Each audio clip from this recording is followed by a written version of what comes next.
Literary analysis of The Lottery by Shirley Jackson. The short story The Lottery by Shirley Jackson reveals the underlying many evils committed by mankind.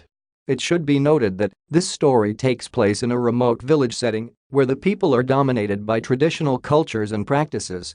Basically, lottery in this story is a yearly occasion in which an individual in the town is chosen at random to be stoned by her allies and family members. Notably, the atmosphere created by Jackson in presentation of the sureness and the norm of the practice of lottery within the village is quite convincing that this practice was readily welcomed. The ultimate fate of all the practices presented in this short story is marked by death, perceived as redeemer for many evils people commit against each other. This paper presents the tools of characterization and the setting of the short story The Lottery. One of the most outstanding tools of characterization in this short story is actions. Though this story is not dominated by many actions, characterization is well defined by the few actions the characters are involved. For example, Mrs. Delacroix is brought out in the story as being highly determined and quick-tempered lady. This is reflected by her action of selecting a large stone so large that she had to pick it with two hands in anger of. More so, the unfolding of events in this short story seems as if Jackson is revealing the hypocrisy and evil nature of humankind. As stated in the story, they greeted one another and exchanged bits of gossip, manhandling each other without a flinch of pity. Though the reader of this short story expects the practice of lottery to be beneficial to the villagers in a way, nothing of worth is gained from such practice of lottery. It should be noted keenly that this short story portrays extreme evil committed in just ordinary manner, which implies an underlying evil of man. This quite evident in the way such evils presented in this short story are happening in just friendly atmosphere, reflecting the camouflaging nature of humans. Despite the short story being not insidious until near its end, the author seems to be foreshadowing this notion of deadliness as brought out through M. Summers, who is in charge of lottery, and his colleague Mr. Graves. The picture brought out of Mr. Summers in this short story makes him seem a respected man as he coordinates various social activities. This humble nature of Mr. Summers, yet a very dangerous one, is reported by Shirley that Mr. Summers was very good at all this. With one hand resting carelessly on the black box, he seemed very proper and important as he talked interminably to Mr. Graves and the Martins. Such activities may seem normal with regard to the village norms, but they reflect high degree of human rights violation. The main characters used in this short story depict the mood of the actual events in this short story. For instance, the name Summers symbolizes the fundamental theme of the story and ultimate outcome of the entire events.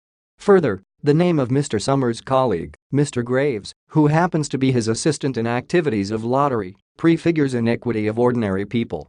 Basically, imagery is clearly brought out in this short story by having the author give the names of the main characters portray the entire theme. Together with hypocrisy, lottery in this short story presents the weak nature of human nature.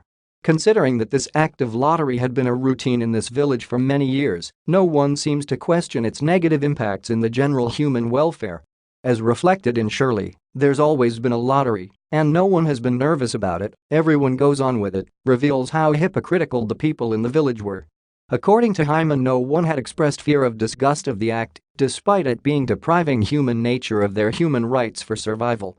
The kind of evil and malevolence presented in this short story goes beyond human violence, since all is done calmly and in unity.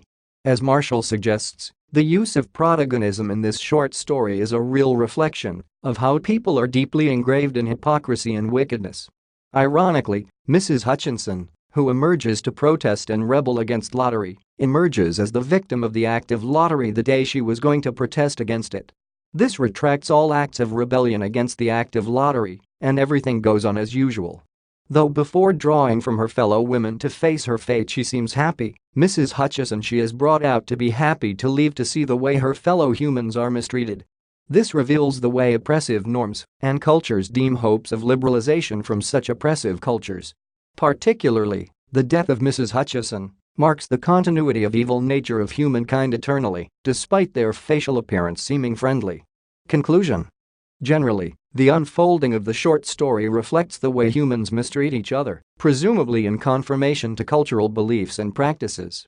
Since the act of lottery as presented in this short story seems to undermine human nature, people seem to condone such evils with less regard on their negative impacts.